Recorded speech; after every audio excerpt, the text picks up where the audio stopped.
Welcome to Everyday Wine Reviews. My name is Christian and I'll be taking you on a wine tasting tour through your local grocery store wine selection. We'll be tasting everything from sweeter beginner wines to the big bold reds and even box wines. With that being said, let's pop some bottles. Today we're tasting the 2014 Leese Fitch Firehouse Red Blend out of Sonoma County, California.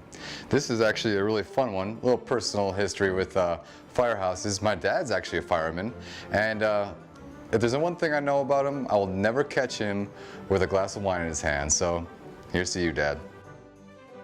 Well, on the initial look, it definitely has more of a burnt brown color of red to it. It looks very nice. It's a little bit more see-through than your typical bigger red.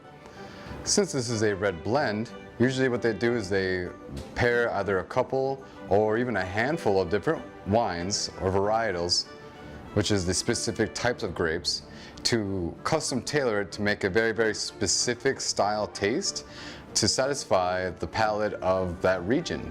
Now, since this is an American wine, they're probably going more for a smoother, fruitier wine without too much complexity to it, but who knows, maybe they'll surprise me with this one.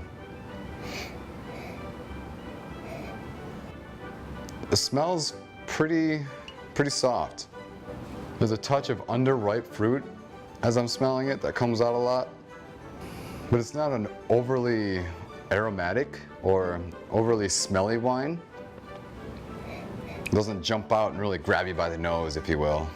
Something tells me it's going to be a little bit of raspberry, maybe even a touch of strawberry, but I would say more like a ripened or overripe strawberry. Well, let's see how she goes. Oh, shit.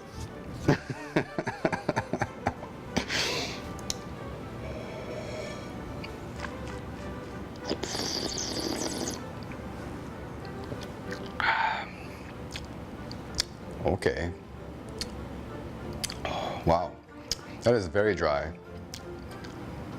has a nice bite to it, but I'm catching a little bit of acidity to it too. I have a little bit of heartburn usually. I'm kind of one of those guys that needs a Pepto-Bismol or some Tums.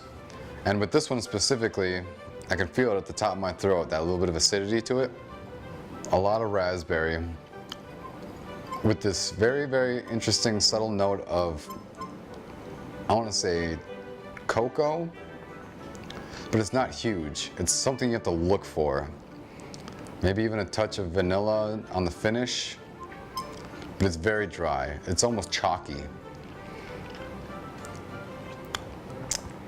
Leaves my whole mouth feeling a little like, but I like it. It's pretty fruity, but it's tight. The bite is big, not harsh. And that finish is strangely complex, but not something I can specifically put my thumb on. What is going on here? And no, this is not just an excuse to drink more of it, but there's a dash of eucalyptus, a more difficult one to taste through, to pick out everything that's going on in it, but that kind of makes it fun, you know? I like a little bit of complexity. I like a challenge. And the more I taste it, the more I get some of that eucalyptus, more vanilla as my palate gets more accustomed to it. Might be just because I just opened the bottle too. Sometimes with reds, you need them to open up so they can breathe a little bit. See, when you put a cork on a bottle or you cover it up, it doesn't let oxygen into the bottle, which is the key, well, one of the key ingredients to fermentation. So if there's no oxygen getting to it, it kind of goes into a stasis where it just kind of stops what it's doing, and it kind of eats up all the oxygen that's in the bottle and then starts to starve itself because there's bacteria turning sugar into alcohol. But when you cork it up, it stops that process. As I drink it more, or as it's opened up more, I'm getting a bit more of a softer flavor, and I'm starting to pick out some of the more subtle nuances. Upon further inspection, I feel like there's a bit of a meatiness to it. I wouldn't say smoked meat or fresh meat, but maybe like a medium rare ribeye. Lightly coated with peppercorns, nothing too extreme. And definitely a plethora of raspberry with a nice underripe strawberry on the very, very beginning of your tongue. Outside of that, the eucalyptus kind of takes your throat for a ride, and there's like a nice touch of vanilla something happening with that finish as well.